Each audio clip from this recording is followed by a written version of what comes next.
Saya sambil mencatat ya. Saya baca pakai tadi untuk mencatat. Boleh.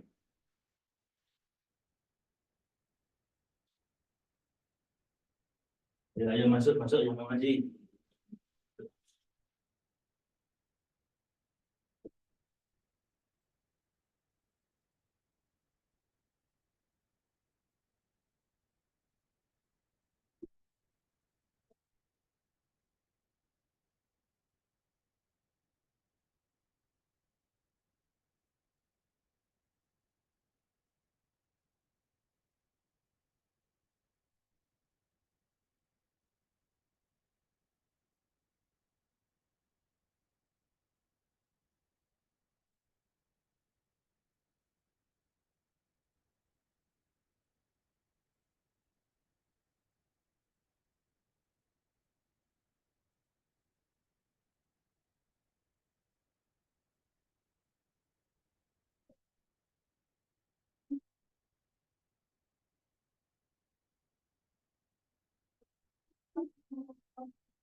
Ya, masuk.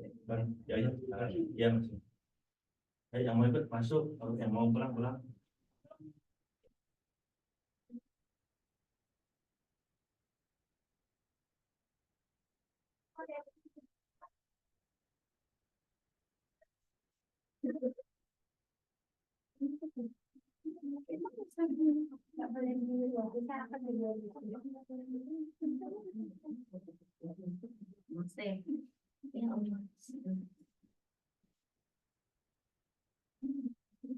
Alhamdulillah.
Bisa. Sudah belum? Sudah. Oh, sudah.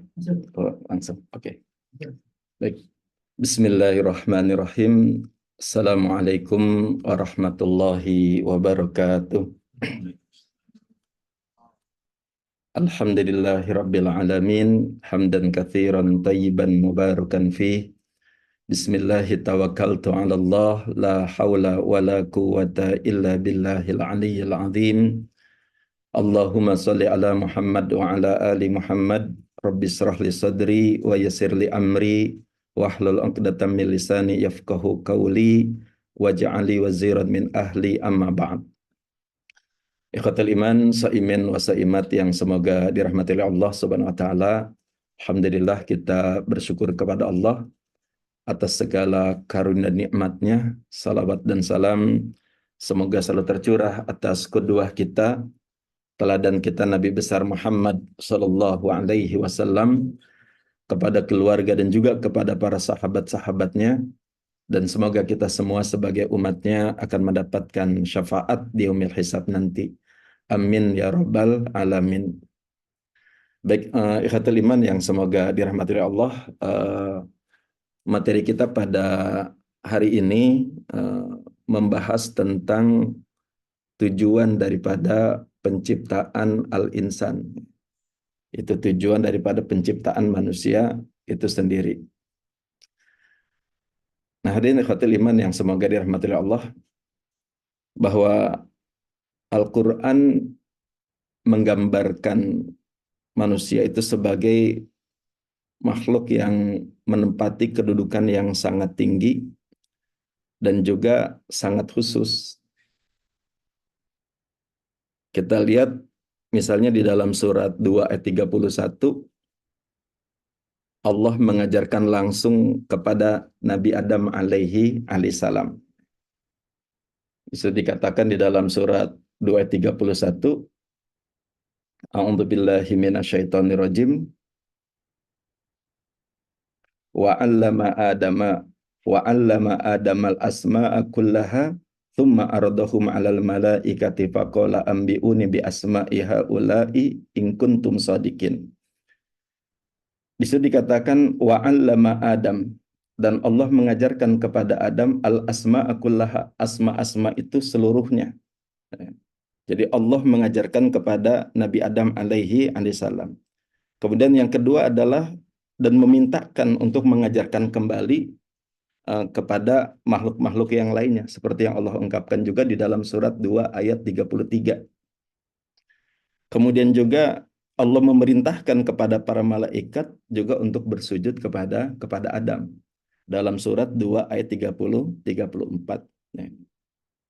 Nah, di sini kita melihat bahwa manusia itu memiliki sebuah kedudukan yang teramat sangat tinggi dan juga kedudukan yang teramat sangat khusus.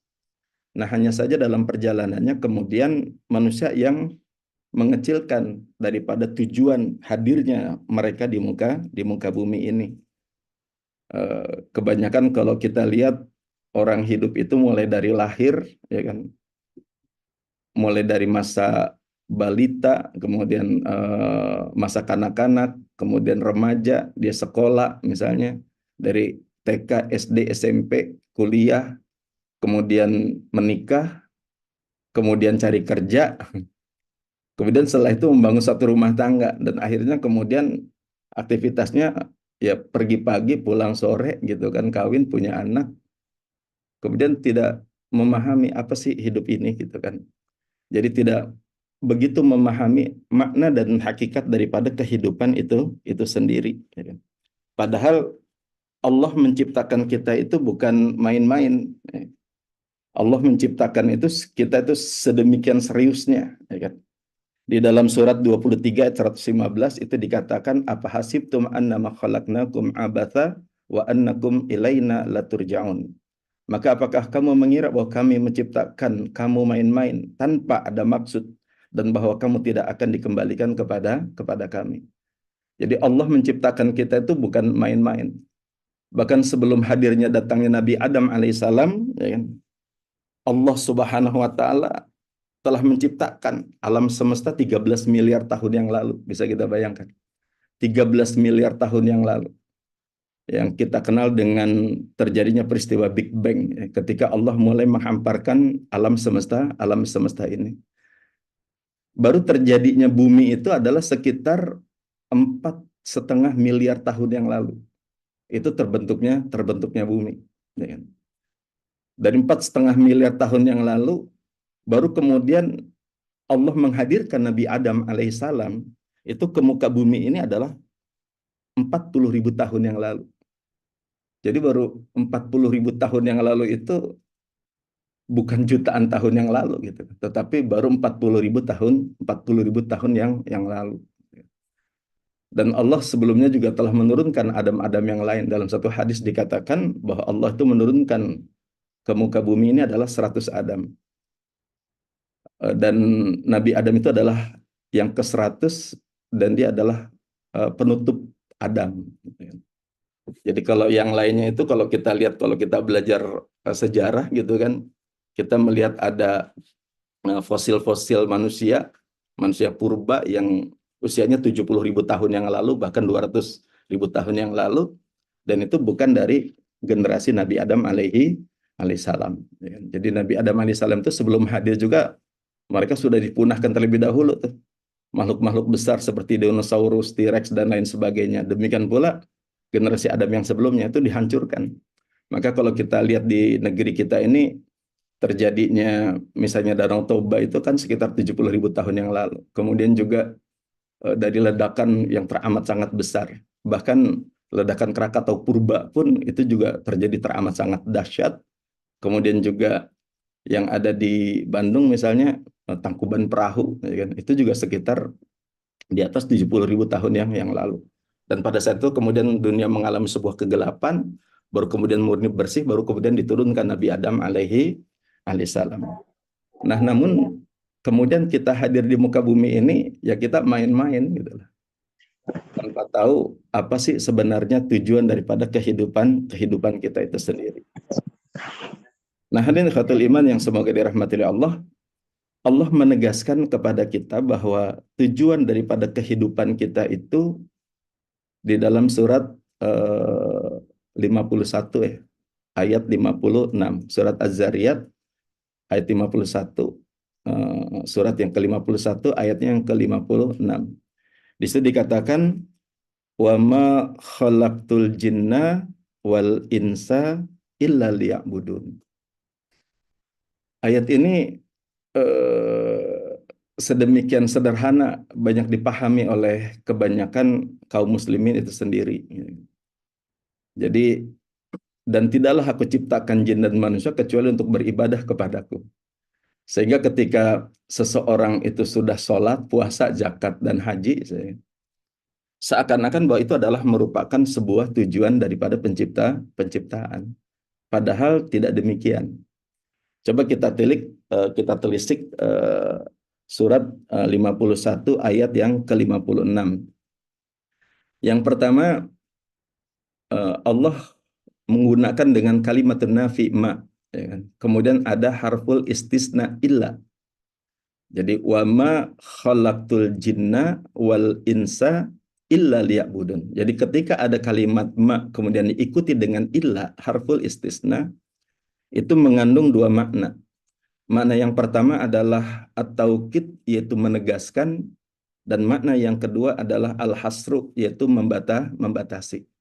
Jadi menegaskan dan membatasi bahwa tiada tujuan, ya kan, daripada penciptaan diri kita itu adalah semata-mata adalah untuk mengabdi kepadaku. Nah, saya lebih suka menerjemahkannya dengan bahasa aslinya. Illa liya'buduni, bisa dikatakan. Jadi kecuali untuk mengabdi kepadaku. Jadi bahwa tujuan daripada penciptaan diri kita adalah mengabdi kepada Allah, ya kan?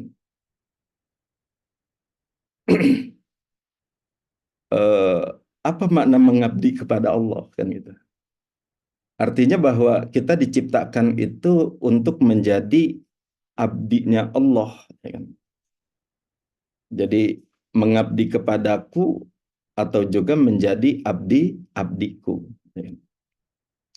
Nah, di sini ada sebuah indikasi, ya, tentang sebuah peran yang disematkan, ya, baik kepada penciptaan jin maupun kepada penciptaan manusia.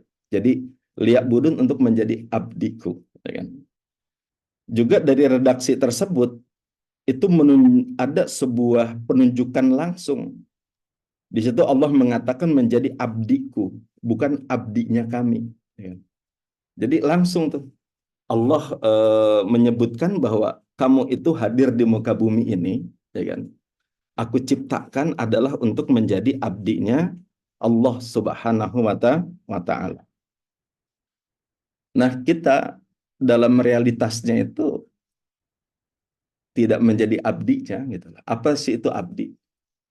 Abdi itu kalau kita lihat dalam bahasa Indonesia itu maknanya juga adalah hamba. maknanya juga adalah budak, ya kan? Artinya sesuatu yang dikuasai, ya kan? Jadi abdi itu sesuatu yang dikuasai oleh tuannya. Nah, eh, menjadi abdinya Allah itu artinya menjadi budaknya Allah.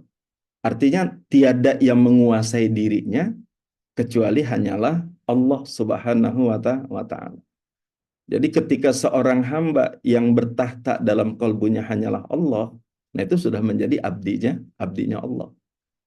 Jadi tiada sesuatu pun yang ada di dalam dirinya kecuali hanyalah Allah Subhanahu wa Ta'ala. Jadi kita bukan abdinya rupiah, bukan abdinya dunia. Jadi kalau kita masih dikontrol oleh sesuatu selain Allah, berarti belum menjadi Abdullah. Misalnya, kalau kita lagi banyak uang, karir meningkat, bisnis lancar, cenderung hati itu lapang. Cenderung kita itu sumringah. Cenderung kita itu merasa bahagia, gembira gitu. Tapi ketika kita nggak punya uang, bisnis nggak lancar, bahkan kita barangkali mengalami sebuah kebangkrutan, eh, kita merasa sempit. Jadi merasa sempit, merasa apa? Ya, sedih, menderita, gitu kan, tidak bahagia, gitu kan. Nah artinya bahwa seseorang itu masih dikontrol oleh sesuatu selain Allah Subhanahu wa Ta'ala. Artinya dia itu masih menjadi abdinya selain Allah Subhanahu wa Ta'ala. Jadi orang yang menjadi Abdullah itu adalah seseorang yang dalam perkataannya, perbuatannya, sikapnya, tindak tanduknya, eh, itu seluruhnya dikontrol oleh Allah Subhanahu wa Ta'ala. Jadi ketika ada yang menyakitinya, ketika ada yang menghinanya, ketika ada yang menzaliminya, ya kan, dia juga tidak akan marah, gitu kan. Eh, jadi perbuatannya itu Allah yang kontrol. Jadi bukan bukan bukan bukan datang dari dirinya. Itu yang disebut dengan Abdullah. Nah, ikhwatul iman yang semoga dirahmati Allah, makna mengabdi ini dijelaskan oleh Allah Subhanahu wa taala di dalam surat 11 ayat yang ke-61. Nah, ini sangat penting ya, untuk kita mendefinisikan apa sih itu makna liya'budun. Ya. Di dalam surat 11 ayat 61 Allah Subhanahu wa taala berfirman, a'udzubillahi minasyaitonirrajim, wa ila thamuda akhahum salih qala ya qaumi ibudullaha ma lakum min ilahin ghairu wa ansha'akum minal ardi wasta'marakum fiha fastaghfiruhu tsumma tubu ilaihi. Di situ dikatakan wa ila thamud, dan kepada kaum Thamud, ya, Allah mengutus saudara mereka yang bernama Saleh. Dan kemudian Saleh berkata kepada kaumnya, ya qaumi u'budullaha. Jadi kalimatnya u'budullaha, yang artinya mengabdilah kalian kepada Allah. Jadilah kalian abdi-abdinya Allah, hamba-hambanya Allah. Nah, apa itu yang disebut dengan u'budullah atau liya'budun? Nah, dalam ayat tersebut dijelaskan lanjutan ayatnya. Itu dikatakan yang pertama adalah malakum min ilahin ghairu. Sekali-kali tidak ada ilah selain daripada Dia. Ya. Jadi tidak ada ilah itu tidak ada yang dihambakan, tidak ada yang disembah, tidak ada yang mengontrol dirinya kecuali hanyalah Allah Subhanahu wa taala. Jadi tidak ada ilah selain daripada Dia itu maksudnya adalah juga tiada yang bertahta di dalam kalbunya kecuali hanyalah Allah Subhanahu wa taala. Jadi makna malakum min ilahin ghairu kalau disederhanakan itu adalah ma'rifatullah. Jadi seseorang yang sudah sampai pada tahapan tiada yang bertahta dalam kalbunya kecuali hanyalah Allah, itulah seorang hamba yang telah meraih apa yang disebut dengan ma'rifah dia kepada Allah. Nah, maka bisa disederhanakan bahwa makna liya'budun itu adalah yaitu ma'rifatullah. Jadi bahwa tujuan daripada penciptaan kita itu adalah untuk mengenal Dia, Allah Subhanahu wa taala. Dan ini pun ditegaskan oleh Rasulullah dalam satu hadis qudsinya. Jadi kalau dalam hadis qudsi dikatakan kata Allah, kuntu kanzan makhfiyan ahbabtu an u'rafa fa khalaqtul khalqa li u'raf. Aku adalah hazanah yang tersembunyi. Aku ciptakan makhluk untuk mengenalku. Jadi kuntu kanzan mahfian ahbabtu an u'rafa. Jadi aku cinta untuk dikenal. Fa khalaqtul khalqa li u'raf. Dan aku ciptakan makhluk itu untuk mengenalku. Jadi bahwa tujuan daripada penciptaan yang disebut dengan liya'budun itu adalah ma'rifah kita kepada Allah Subhanahu wa taala. Jadi ma'rifatullah itu adalah saat di mana hanya Allah Subhanahu wa taala yang telah bertakhta di dalam kalbu kita. Di mana segala aktivitas perbuatannya, sikapnya, tindak tanduknya itu adalah Allah Subhanahu wa taala yang akan kontrol. Nah, hadirin khatul iman yang semoga dirahmati Allah, nah, pertanyaannya adalah sudahkah kita ma'rifah kita kepada Allah? Itu yang pertama. Kan? Karena ini adalah merupakan tujuan daripada penciptaan itu sendiri. Nah, mengenal Allah itu bukan kita tahu nama Tuhan kita Allah. Mengenal Allah itu bukan kita hafal Asmaul Husna gitu kan. Kemudian kita bisa menjelaskan dalil nakli maupun dalil aklinya, ya kan. Kalau itu kita bisa bikin training gitu kan. Sehari orang bisa ma'rifah gitu kan. Tapi tidak demikian, ya kan. Jadi mengenal Allah itu adalah dengan qalb, ya kan? Dengan kalbun salim. Kalbun salim itu kalbu yang tidak ada aib, kalbu yang tidak ada cacat, kalbu tiada yang sesuatu bertahta di dalamnya kecuali hanyalah Allah Subhanahu wa taala. Maka seseorang yang masih terikat oleh dunia yang nggak akan bisa sampai makrifah dia kepada Allah. Seseorang yang masih suka mendengki juga nggak akan pernah bisa makrifah kepada Allah. Seseorang yang masih suka benci terhadap orang lain juga nggak akan pernah bisa makrifah dia kepada Allah Subhanahu wa taala. Seseorang yang mendendam juga nggak akan pernah bisa makrifah dia kepada Allah. Bahkan jangankan benci dan dendam, sebel sama orang saja, itu nggak akan pernah sampai seorang hamba itu bisa sampai pada tingkatan makrifah dia kepada Allah. Jadi makrifah kepada Allah itu penyaksian kembali kepada Dia. Jadi menyaksikan kembali sebagaimana awal dulu kita pernah menyaksikan Dia. Karena ini hebatnya manusia itu, ya kan, bagaimana Al-Quran memotret, ya kan, sebuah kehidupan kita yang di masa yang lalu bahwa ternyata kita itu pernah diambil sebuah kesaksiannya oleh Allah Subhanahu wa taala. Yaitu dalam surat berapa? Surat 7 ayat yang ke-172. Di situ dikatakan wa asyhadahum ala anfusihim alastu birabbikum qalu bala syahidna. Jadi Allah mengambil kesaksian atas anfus. Jadi anfus itu apa? Jamak daripada nafs. Berarti jiwa, ya kan? Jadi yang diambil kesaksiannya oleh Allah itu adalah jiwa. Jadi wa nafsi wa masawwaha, dan demi jiwa dan penyempurnaannya. Jadi jiwa itu Allah ciptakan sempurna. Jadi jiwa itu adalah hakikatul insan. Jadi diri kita yang sesungguhnya itu adalah nafs, ya kan? Dan nafs ini diciptakan oleh Allah dari alam malakut dan dia itu adalah dari cahaya.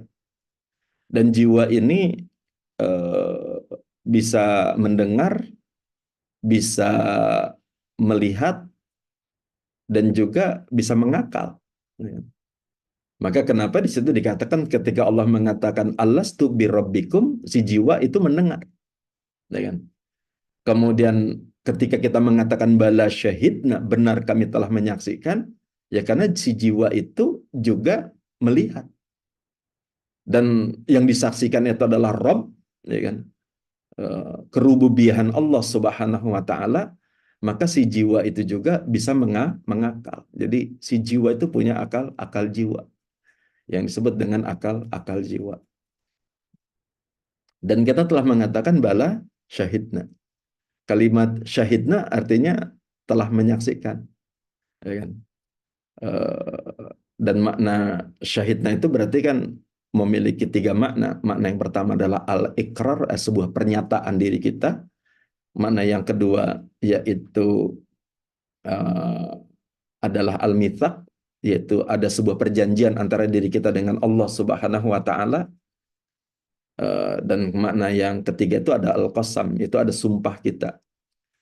Dan persoalannya Allah mengatakan dalam ayat tersebut bahwa Allah membuat hal tersebut dan menggambarkan hal tersebut, ya kan, di dalam ayatnya agar kalian itu tidak gofil terhadap urusan perkara-perkara tersebut. Jadi ada sebuah perkara besar yang ketika Allah memberikan sebuah kesaksian.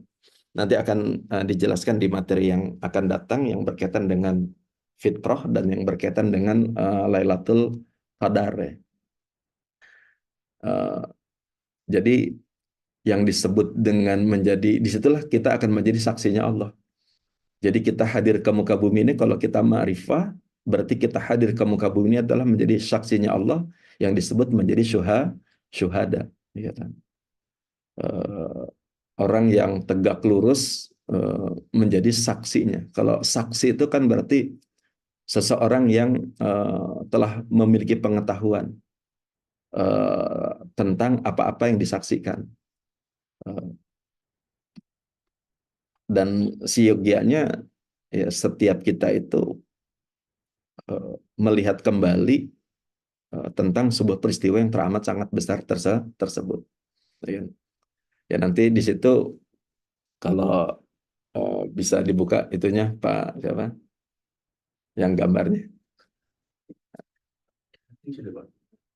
Uh,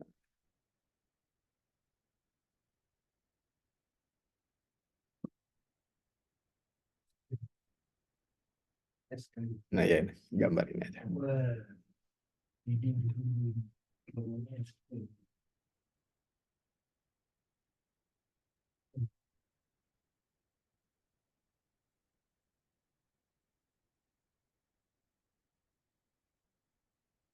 Baik. Nah ini kita lihat tentang sebuah persaksian. Kapan sih terjadinya persaksian? Nah ini menggambarkan sebuah perjalanan alam-alam yang kita alami. Yang pertama yang disebut dengan mautin awal. Itu dalam surat 76 ayat 1. Itu dikatakan hal ata alal insan hinum minad dahri lam yakun syai'am madhkura. Jadi kalau Al-Quran itu berbicara tentang al-insan, an-nas, al-bashar, itu beda-beda maksudnya, gitu kan. Dan ketika Allah berbicara tentang al-insan di sini, itu bisa menyandang aspek batin dan juga bisa menyandang aspek zahir. Jadi aspek batinnya manusia itu adalah nafs atau jiwa, ya kan. Nah, di sini dalam surat 76 ayat 1 juga menjelaskan tentang jiwa. Jadi kalau berbicara tentang raga, ya ketika dia berada di alam rahim, dia juga sesuatu yang masih bisa belum bisa disebut karena baru berupa nutfah, gitu kan. Tapi kalau bisa berbicara tentang alam awal di mana pertama kali kita diciptakan oleh Allah, itu dalam surat 76 ayat 1 dikatakan hal ata alal insan hinu minad dahri lam yakun syai'an madhkura. Belumkah datang atas setiap manusia, atas al-insan, satu masa di antara waktu yang ketika itu dia tuh belum disebut. Jadi sesuatu yang bisa disebut itu maknanya adalah belum disematkannya asmanya Allah Subhanahu wa taala. Belum ada nama, masih kosong. Ibarat Flash disk tuh, flash disknya kosong gitu kan. Tapi kemampuan flash disk kita, ya kan, setiap jiwa kita itu bisa menampung daripada asmanya Allah itu bermacam-macam. Jadi ada, kalau flash itu ada yang 2 giga, ada yang 10 giga, ada yang eh, 50 giga. Nah, itu sama sama kita. Setiap kita tuh punya kadarnya masing-masing. Alladzi qaddara fahada, ya kan. Setiap kita tuh ada kadarnya masing-masing. Nah, ketika itu jiwa itu masih kosong telanjang gitu kan. Jadi belum ada asma yang Allah sematkan, belum ada nama. Jadi setiap jiwa itu punya nama nantinya. Allah yang akan kasih nama. Maka kalau para nabi itu Allah yang kasih tahu namanya. Kenapa? Karena namanya jiwa itu sama dengan nama dirinya yang akan dipanggil nanti. Baik itu Muhammad, Nuh, Ibrahim, atau Isa. Allah yang kasih nama gitu kan. Nah, kita kadang-kadang nama diri kita dengan nama jiwa itu nggak berkesesuaian. Ya. Nah, dalam surat tersebut di situ dikatakan hal ata alal insan hiya minadahri lam yakun syai'an madhkura. Belumkah datang atas setiap insan satu masa di antara waktu yang ketika itu dia tuh belum bisa disebut. Belum bisa disebut apa? Belum disematkan asmanya dia. Masih kosong. Ibarat flash disk atau disket itu masih kosong. Nah, itu yang disebut dengan mautin awal. Masih belum berupa apapun. Nah, masuklah kemudian kita kepada alam yang sangat tinggi. Jadi alam cahaya yang terang benderang, alam yang paling dekat dengannya, dan setiap jiwa itu kemudian dibawa kepada mautin syahadah. Yaitu diambil sebuah kesaksian. Dengan kalimat itu adalah Alastu birabbikum qalu bala syahidna. Nah, ini jiwa. Jadi bukan ruh. Ini kadang-kadang banyak orang yang keliru tentang ruh. Kalau ruh itu dari Allah, nafahnya Allah. Dan itu dari alamnya adalah alam jabarut. Ya kan? Tapi kalau nafs itu sama dengan malaikat dari alam malakut. Jadi kita tuh makhluk langit yang Allah buat itu dari cahaya, dari nur. Ya kan? Nah, si jiwa ini sebagaimana dalam Al-Quran juga dikatakan wa nafsi wa masawwaha, dan demi jiwa dan penyempurnaannya. Jiwa Allah ciptakan sempurna. Makna sempurna itu ya bisa mendengar, bisa melihat, bisa mengakal, dan juga bisa berbicara. Ya kan? Nah, jadi ketika si jiwa itu masuk ke alam yang sangat tinggi, nih, harusnya setiap kita tuh kembali kepada proses ketika kita berhadapan dengan dia. Itu penyaksiannya harusnya gitu. Dan setiap kita itu tahu apa yang disematkan oleh Allah atas setiap diri kita. Karena ketika yang kita saksikan apa di situ? Ketika kita mengatakan qalu bala syahidna, apa yang kita saksikan? Jadi Allah itu di dalam surat 57 ayat 3, wal awwal wal akhir wal zahir wal batin. Dialah Allah yang awal, yang akhir, yang zahir, dan yang batin. Jadi Allah tuh menyandang aspek zahir dan menyandang aspek batin. Aspek zahirnya Allah adalah wajahnya. Wajahnya itu adalah nurnya. Nurnya itu adalah asma-asmanya Allah yang sangat agung, cahaya. Ya kan? Sementara zatnya Allah adalah eh, aspek batinnya Allah adalah zatnya. Dan zatnya itu yang tidak terdefinisi, yang sampai Rasul pun tidak sampai kepada tingkatan itu. Jadi yang bisa kita kenal itu adalah aspek lahiriahnya Allah, aspek zahirnya Allah. Jadi zatnya itu adalah al-ghaib. Maka ketika dikatakan alladzina yu'minuna bil ghaib adalah hu, dia. Ya kan? Itu aspek ininya. Nah, ketika kita menyaksikan Allah itu seperti ketika kita menyaksikan bulan purnama, kan? Jadi bercahaya gitu. Nah, setiap jiwa itu berkeliling itu. Dan posisinya tuh beda-beda. Ada yang dekat, ada yang jauh. Dan jiwa itu tadi, eh, dia punya kapasitas seperti flash disk. Jadi ada yang 2 giga, ada yang 1 giga, kemampuan untuk menerima pendaran cahaya. Nah, karena yang kita lihat itu cahaya seperti kembang api. Kembang api. Kembang api itu ada pendaran cahaya. Nah, pendaran cahaya yang berupa bongkahan itu, nah itulah yang kemudian disematkan di dalam jiwa kita, yaitu dalam qalb. Dan itulah nama diri kita. Amin. Dan itulah rahasia tentang siapa diri kita yang disebut dengan kudrat diri. Itu rahasia, ya kan? Rahasia tentang diri kita. Tapi sekali lagi, apa yang Allah sematkan itu baru berupa benih. Jadi baru berupa benihnya, ya kan? Yang tugas kita adalah menumbuhkan benih tersebut di dunia ini. Itu yang saya bilang tadi. Buat tujuan manusia hadir ke muka bumi ini adalah teramat sangat besar sekali. Yaitu apa? Menumbuhkan benihnya Allah yang telah disematkan oleh Allah dalam setiap diri kita. Nah, kalau benihnya tumbuh seperti kayak biji, bayangkan biji durian saja itu sudah mengkonsep sebuah pohon durian yang teramat sangat besar. Buahnya seperti apa, bahkan durinya, bahkan batangnya, bahkan daunnya, bahkan cita rasanya, warnanya, itu dikonsep dalam sebuah biji. Itu saja sudah sangat rumit gitu loh. Nah, benih yang Allah tanamkan ke dalam jiwa kita itu jauh lebih rumit daripada itu. Nah, maka kenapa kalau misalnya orang mukmin itu biasanya akan ada yang namanya disebut dengan pecah kecambahnya, tak gitu kan. Baru kemudian tumbuh. Nah, maka dikatakan batangnya menjulang ke atas, akarnya menghujam, kemudian keluar cabang-cabang, ranting-ranting, dedaunan, kemudian baru keluar bunga, dari bunga keluar buah. Nah, buah itu adalah tugas setiap diri kita. Maka setiap kita tuh punya tugas yang berbeda-beda. Setiap kita punya asma yang disematkan berbeda-beda atas setiap diri kita. Jadi asmanya tuh beda-beda. Saya dengan Pak Faiz ya beda. Dan itu yang menjadi on mission. Bahwa kita hadir ke muka bumi ini punya misi dari Tuhan kita. Punya sebuah pekerjaan dari Tuhan kita, punya sebuah amanah, yang tugas itu adalah cuma itu doang. Dan tidak ada yang diberikan tugas itu kecuali diri kita, bayangkan. Artinya apa? Setiap kita tuh sangat spesial di sisi Allah. Jadi tugas kita tuh sangat spesial. Ya kan? Nah, maka kenapa nanti di lanjutan ayat surat 11 ayat 61, kalau kita lanjutin tadi, kata di malakum min ghairuh, kemudian lanjutannya apa? Yang disebut dengan mengabdi kepada Allah tuh. Yaitu apa? Huwa ansha'akum minal ardi wasta'markum fiha. Dan dialah Allah yang menciptakan kamu dari bumi dan menjadikan kamu pemakmur di dalamnya. Jadi tugas kita di muka bumi menjadi pemakmur bumi. Apa yang disebut dengan pemakmur bumi? Yaitu menjadi khalifahnya. Apa yang disebut dengan khalifahnya? Khalifahnya itu adalah menjadi wakilnya Allah. Artinya apa? Ada perbuatan Allah, bayangkan ya, yang hanya spesifik diberikan hanya kepada diri kita dan tidak kepada yang lainnya. Hanya kepada diri kita dan tidak diberikan kepada yang lainnya. Jadi sangat-sangat sangat spesial setiap diri kita di sisi Allah Subhanahu wa taala. Jadi menjadi wakil, ada perbuatan Allah yang harus kita lakukan. Nah, perbuatan Allah yang disematkan atas diri kita itu terjadi pada saat persyahadatan tadi.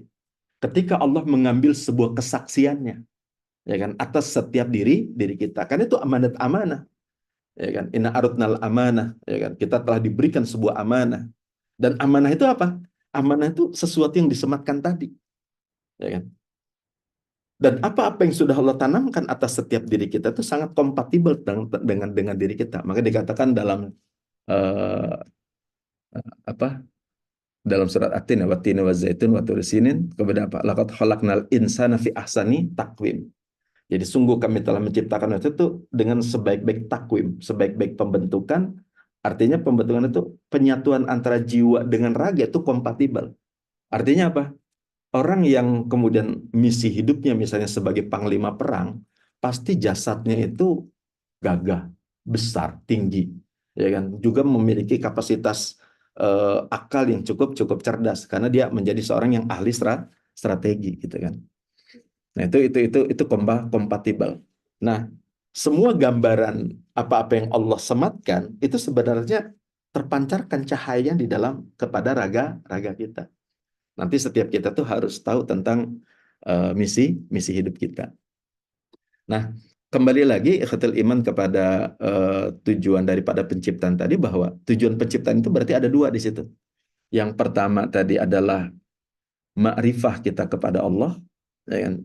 Dan yang kedua adalah kita sebagai pemakmur bumi menjadi khalifahnya, yang artinya adalah amanah Allah, ada perbuatan Allah yang hanya dititipkan kepada diri kita untuk kita lakukan di muka bumi ini. Dan itu sangat spesial.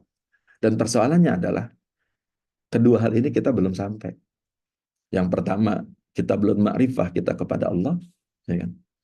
Bukti tidak ma'rifah kita kepada Allah, ya sholat nggak pernah khusyuk, kan gitu. Pikiran kita kemana-mana. Bahkan kadang-kadang kita merancang rapat pun itu kadang-kadang nggak jarang di dalam sholat. Jadi pikiran-pikiran liar dalam sholat itu tiba-tiba muncul. Bahkan kadang-kadang ide cemerlang pun muncul dalam sholat. Gagasan-gagasan itu. Gitu. Jadi indikatornya itu kita tuh nggak khusyuk. Kalau orang sudah ma'rifah itu kan orang yang telah meraih apa yang disebut dengan al-ihsan. Itu anta'budallaha ka'annaka tarahu fa illam takun tarahu fa innahu yaraka. Itu engkau mengabdi kepada Allah seakan-akan engkau menyaksikannya. Jadi orang yang telah menyaksikan dia atau setidaknya dia merasa disaksikan oleh Allah. Jadi kayak Allah tuh dekat dengannya, menyaksikannya gitu kan. Sehingga orang yang ma'rifah dia kepada Allah, dia akan menata setiap lisannya, perbuatannya, tingkah lakunya dan semua aktivitas amal perbuatannya. Nah, dua hal ini belum. Yang kedua, kita nggak tahu tugas dari Allah itu apa. Nah, maka malam Lailatul Qadar itu berkaitan dengan orang yang telah mencapai kudrat dirinya. Maka berbicara tentang kadar. Ya kan? Itu malam penganugerahan seseorang yang telah mencapai kudrat dirinya. Dan dia tahu tugas suci dari Tuhannya itu apa yang dia lakukan. Dan itulah yang terjadi pada Nabi kita Muhammad Rasulullah SAW. Ya kan? Dia melakukan uzlah itu selama usia 35 tahun. Ya. Baru mendapatkan semua hal itu di usia 40 tahun. Bayangkan 5 tahun. 5 tahun dia sudah melakukan sebuah perenungan karena memang banyak sekali penglihatan-penglihatan yang sudah dia rasakan, yang sudah dilihat, tapi dia tidak paham. Yang akhirnya dia harus menafaktur itu semuanya, ya kan, di Jabal Nur, ya kan, di Gua Hiro, dan itu dalam posisi yang sangat diam. Jadi mendiamkan semua yang ada dalamnya untuk memahami. Dan pada saat itu kemudian di usia 40 tahun datanglah malaikat Jibril alaihissalam yang mampu memeluknya, kemudian mengatakan apa? Iqra, bacalah. Pertanyaannya, kalau misalnya saya suruh Bu Dinda baca, berarti kan ada objek yang harus dibaca, gitu kan? Bacalah. Kan pertanyaan, memang suruh baca apa? Kan kalau kalau misalnya ini malaikat, bacalah, Iqra. Memang suruh baca apa? Kan gitu. Nah, baca yang ada di dalam diri tadi. Bongkahan, serpihan dari asmanya Allah yang disematkan atas setiap diri kita. Nah, itulah titik di bawah huruf ba. Itu titik di bawah huruf ba, gitu kan. Itu kata Ali bin Abi Thalib. Jadi titik itu sematan yang Allah semitkan di dalam diri kita. Maka ketika masih ditutup, wa ma'ana biqari, aku nggak bisa baca, kata Rasul. Bacalah, baru kemudian Allah buka kan. Baru dia tahu, oh, aku adalah seorang nabi dan rasul. Ketika beliau mengetahui dirinya adalah sebagai seorang nabi dan rasul, dan memang itu adalah pelantikan dirinya sebagai seorang nabi, apa yang terjadi? Dia tidak lagi melakukan sebuah aktivitas perdagangan. Dan tidak ada sebuah aktivitas pun yang dilakukannya, kecuali menunaikan tugasnya seorang nabi dan rasul, tidak lebih dan tidak kurang. Tidak lebih dan tidak kurang. Jadi tidak melampaui daripada tugas kenabiannya dan kerasulannya, dan juga tidak kurang. Dan itulah on mission. Jadi setiap kita tuh punya misi hidup. Maka kalau kita lihat misalnya kayak Abu Hurairah itu miskin karena saking miskinnya nggak bisa menikah. Dan memang takdirnya Allah buat seperti itu. Sehingga dia menjadi ahli suhbah, ya kan? Orang yang hidup di sekitar masjid, ya kan, yang dengan itu dia bisa mendampingi Rasul kemana-mana. Tugasnya apa? Merekod. Karena dulu nggak ada kamera, nggak ada rekaman, gitu kan, yang bisa merekod. Nah, tugasnya adalah merekod semua. Sampai satu saat Abu Hurairah bilang, kadang-kadang masih lupa. Kata Rasulullah, buka jubahmu. Dan Rasulullah seperti memberikan cahaya ke dalam